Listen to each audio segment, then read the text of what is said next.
Il-kap tal-komunikazzjoni tal-Gvern Kert Farrugia sostna li l-kontenut tal-inkjesta Igrant iddiskutih biss mal-Prim Ministru Joseph Muscat, il-Ministru għall-Ġustizzja u l-Avukat tal-Prim Ministru Pawlu Lija.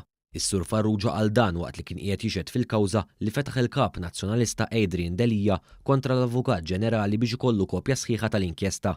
Għas-seduta ta' tnejn Delija derdiħel l-qorti akkumpanjat mill-avukat tiegħu Vincent Gallia u Vince Borch magħruf bħala ċensu l-Iswed. Is-Sur Farrugia xedt li l-intenzjoni tal-Prim Ministru kienet li jagħmel stqarrija pubblika dwar il-konklużjonijiet tal-inkjesta. Tenna li l-Prim Ministru minn dejjem esprima ruħu favur il-pubblikazzjoni tal-inkjesta għax rabat il-karriera politika tiegħu magħha. Il-kap tal-komunikazzjoni tal-Gvern saħaq li ma saru l-ebda kopji tal-inkjesta li kellu l-Prim Ministru.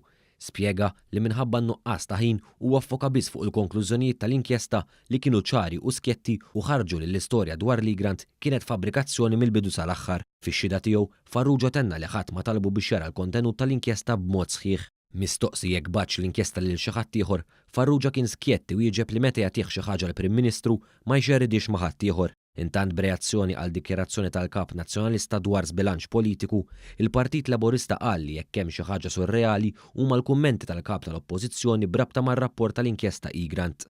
Il-Partit Laburista qal li l-argument huwa żbaljat mill-bidu sal-aħħar għax Delija nnifsu kien ammetta li l-konklużjonijiet tant kienu ċari li fuqhom rid ikeċċu lil Simon Busuttil sakemm l-eks kap spiċċa rebaħlu.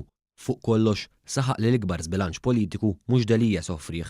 Iżda sofrewh il-Prim Ministru u familtu li għal 15-il xahar sħaħ kienu suġġett ta' gidba fabbrikata u kampanja kontra tagħhom quddiem il-poplu Malti.